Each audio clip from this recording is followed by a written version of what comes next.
Hey, let me tell you about something terrifying that happened to my friend Sarah during her road trip through Texas. You know those long, empty highways that seem to stretch on forever? Yeah, that's where this nightmare began. Sarah was driving from Houston to El Paso, a trip she'd planned for weeks.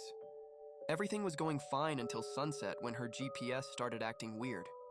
First, it told her to take some back road she'd never heard of. Then it just died. Complete silence. The kind that makes your skin crawl. The sky was getting darker by the minute, and those friendly Texas highways started feeling less friendly. You know that feeling when you're alone on a road, and every set of headlights in your rearview mirror makes your heart skip a beat? Sarah was living that nightmare. After hours of driving in circles, she spotted this old motel sign flickering in the distance, the Lone Star Motel. Not exactly the Hilton, but when you're lost in the middle of nowhere, any bed looks like heaven. The parking lot was almost empty, just a couple of beat-up trucks and this weird van with tinted windows. The night clerk barely looked up when she checked in.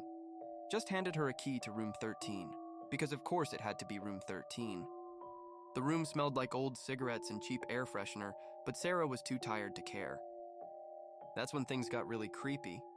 She started noticing little things, like how the footsteps in the hallway would stop right outside her door, or how she kept seeing shadows move under the door crack.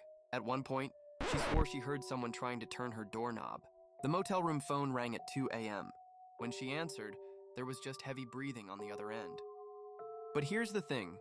When she called the front desk to complain, they told her something that made her blood run cold.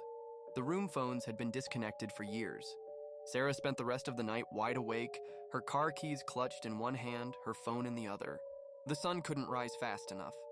When it finally did, she ran to her car, not even bothering to check out. As she peeled out of the parking lot, she glanced in her rearview mirror. The Lone Star Motel looked completely abandoned, like it had been for years. The windows were boarded up, and the sign was so faded you could barely read it. To this day, Sarah can't explain what happened that night. She's tried looking up the motel, but it's like it never existed. Sometimes when she's driving at night, she still checks her rearview mirror, just to make sure she's really alone on the road. But in Texas, on those long, dark highways, can you ever really be sure?